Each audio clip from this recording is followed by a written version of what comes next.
I didn't. Oh my God, I gotta record this absolutely right now because I did not see this coming, Adam. I did not see it. Oh my God. I do not. Oh my God.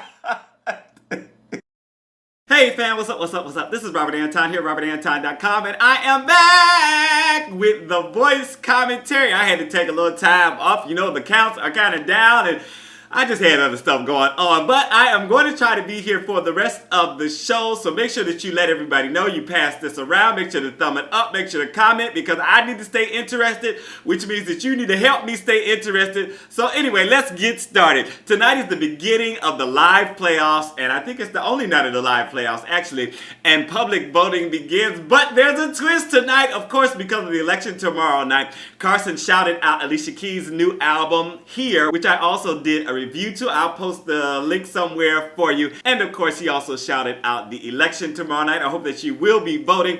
Tonight, they are picking the top 12 in real time. That's the twist. For the first time ever on the show. So people are going to be tweeting and they're going to be on the app choosing who is going to be in the top 12. Garth Brooks is going to be the key advisor next week for the top 12 they announced.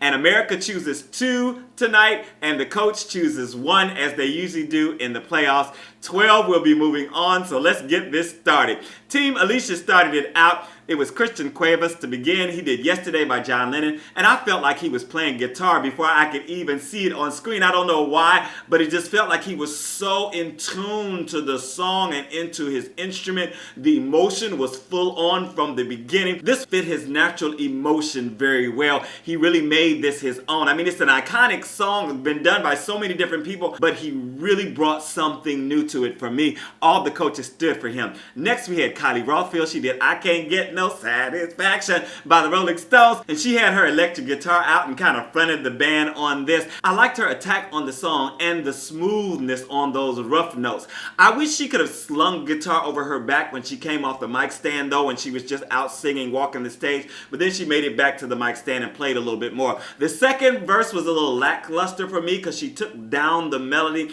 but the ending was pretty good. McDonald was up next. She did Home from The Wiz, and at first I didn't think this was a good song choice, but as she sang, I kind of changed my mind. I didn't think it was a great song choice, but she did really good. Her voice sounded really good on the tune, and the obvious comparisons to Stephanie Mills might do her really good. It's a big song with a lot of hope and optimism, and she wasn't perfection on all the notes, but the drive and the optimism and all of that, all the good emotional stuff was there. John Halverson was up next. He did Cupid by Sam Cooke, and this was an interesting song choice and started out very folksy, and this arrangement had a nice groove to it, and it also made his voice sound a little druggy, like he was singing underwater in places. Miley was loving the sway of it, and you know, she was going with it, and he seemed to really be into the lyrics. Soraya was up last, and she did I'd Rather Go Blind by Etta James, and I was so excited to hear this song on the show and from Soraya, because she has the emotion and the spunk to pull it off. She told the story really well and finessed those high notes so wonderfully. She had me nodding my head with her and agreeing with everything she was saying, singing. By the time she got to the end, she was preaching the story to us and wailing away on the notes.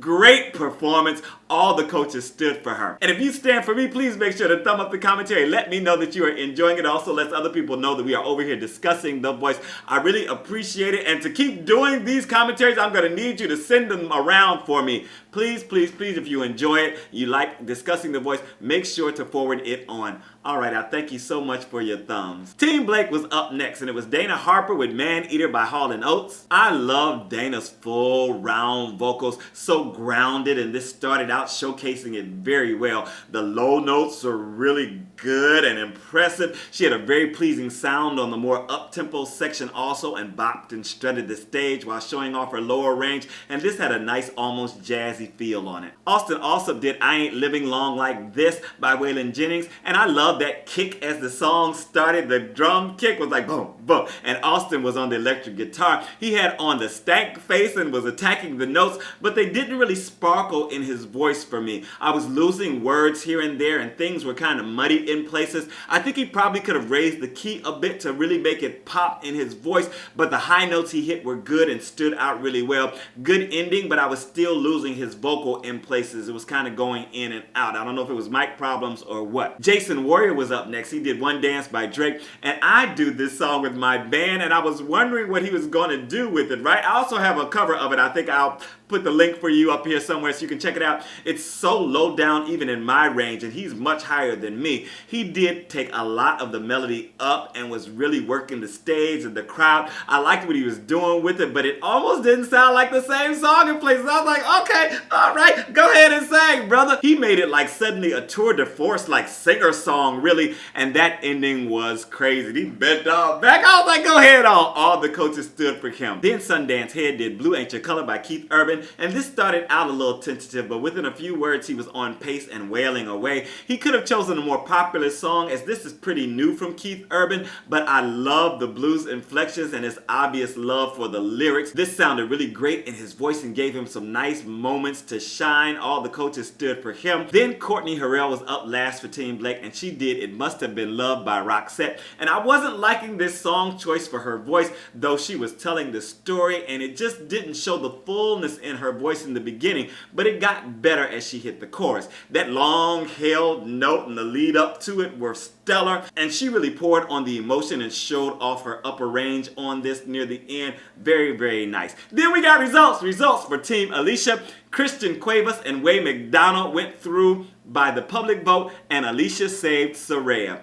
Very well, I agree. Next to perform was Team Miley. Sophia Urista did Do You Think I'm Sexy by Rod Stewart, and I love that outfit she had on and such a great rasp going in on the vocal. She had some of the best flash and style on the show, and this was an entertaining song choice, but I wasn't feeling like it was really showing off her vocal and emotional strength. She did kick out a sustained high note, but was it enough? I don't know. I wasn't really feeling any connection emotionally, and it was like kind of fun to watch, but I wasn't really into it. What did you think? Tell me down in the comments. Darby Walker was up next. She did Those Were the Days by Mary Hopkin, and Darby has such a distinct voice and chooses some really good songs to fit her interesting style. I like the slower section of the song in her voice best, but she seemed to really be having fun with the more up-tempo sections. It seems like she kind of lost her breath at one point, or as she's going on, she was kind of getting ready to do the big high note. So I understand that. She kind of just cut out and left the background to do it, and then she came in and do the high note. Aaron Gibson did Round Here by Counting Crows, and he started out with a guitar he wasn't playing,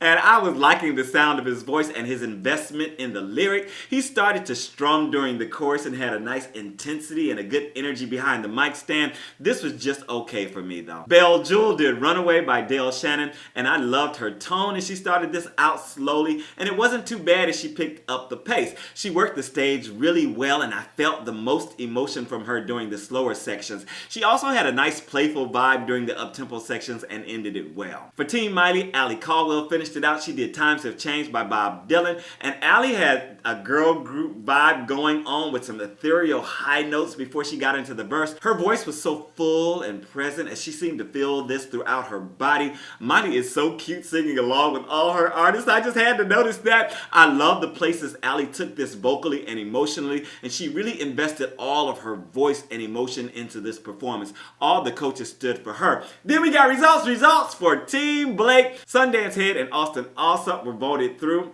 by the country vote, and Blake saved Courtney Harrell. Dana and Jason go home, and I'm gonna miss you guys. Team Adam was next to perform, and Brendan Fletcher started it out with To Love Somebody by the Bee Gees, and he played acoustic guitar and started this out pretty simple. His voice was so raspy and placed so far back in his throat for this. At times it seemed to pull down the pitch, but it still hit my ear very pleasantly. He was also pretty intense behind the mic stand and was really emoting those lyrics, very believable, and that last growl shook me. I almost jumped out my seat. I was like, go ahead on.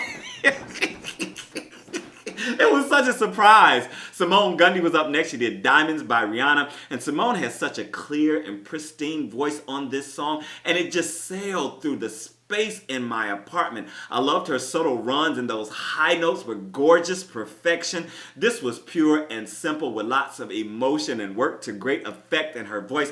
All the coaches stood for her. Josh Gallagher then did Colder Weather by the Zac Brown Band, and Josh had his acoustic out, and his deeper, rich vocal quality was a welcome change. He told the story well and found some good spots to show off his upper range. He also came off the mic stand to get closer to the audience and execute some very sincere dance dance moves. I said sincere because he was so into the right center stage doing his thing. I really enjoyed this. And if you're enjoying the commentary, please make sure to thumb it up. If you're still here and you haven't thumbed it up yet, make sure to thumb it up and pass it on. I thank you so much for watching, and I thank you for your thumbs. Next we had Riley Elmore. He did Luck Be a Lady from Guys and Dolls. And Riley had a really good sound on this song, and he impressed me with some of his little chromatic work before the up-tempo section. He has really good instincts and went out to sing to the ladies and did a little scatting, and he was less stiff than he usually is and felt really good and really comfortable on stage, and I felt like he handled this performance well. All the coaches stood for him. And in the 10th spot, we had Billy Gilman doing Crying by Roy Orbison,